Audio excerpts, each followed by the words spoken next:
देखो वकील भाई का मकान है जी, ये रेड माइनर जो है उनका मकान तोड़ दिया गया।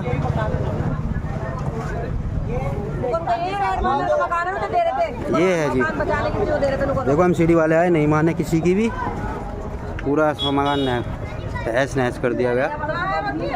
ये है वकील भाई और मुन्ना भाई को थाने में बंद कर दिया गया। अब बेफालतू में उन पर मार भी रहे हैं। बताओ, दूसरे का मकान तोड़ दिया, उसको मार रहे हैं।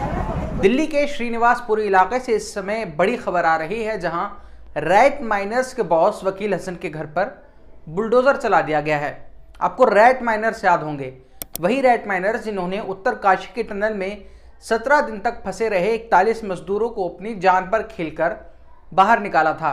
जब ऑगर जैसी मशीन भी फेल हो गई थी, तब इन रैट माइनर्स ने ही देश को उम्मीद की किरण दी थी। उस वक्त मीडिया में इन रैट माइनर्स की बहुत वाहवाही हुई थी। देश ने उत्तरकाशी के सिलक्यारा टनल से मजदूरों के निकलने का जश्न भी मनाया था, लेकिन उसके बाद ये रैट माइनर्स सुर्खियों में खो गए थे। अब रैट माइनर्स के बॉस वकील हसन को प्रशासन ने बहुत बड़ा झटका दिया है। उत्तरकाशी में रेस्क्यू ऑपरेशन को अंजाम देने वाली कंपनी रॉकवेल एंटरप्राइजेस के मालिक वकील हसन के मकान पर डीडीए ने बुलडोजर चला दिया है। प्रशासन का कहना है कि उनका मकान डीडीए की जमीन पर बना हुआ था। वतन समाचार को सूत्रों के अनुसार मिली शुरुआती जानकारी के अनुसार डीडीए ने 10 दिन पहले वकील हसन को इस संबंध में एक नोटिस जारी किया था। हालांकि वकील का कहना है कि उन्हें इस कार्रवाई से पहले ऐसा कोई नोटिस नहीं मिला।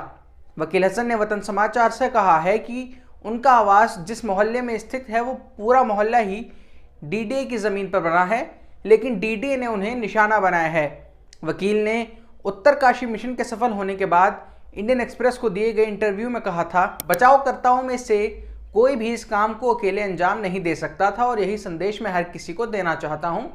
हम सभी को सद्भाव से रहना चाहिए और नफरत का जहर नहीं फैलने देना चाहिए। हम सभी देश के लिए अपना 100% प्रयास करना चाहते हैं। गुजारिश है कि मेरा ये संदेश सभी तक पहुंचाएं।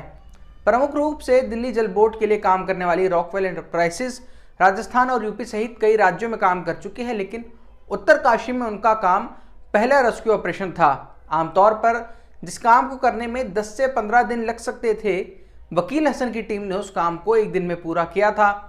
पुलिस ने फिलहाल वकील हसन को हिरासत में ले लिया है।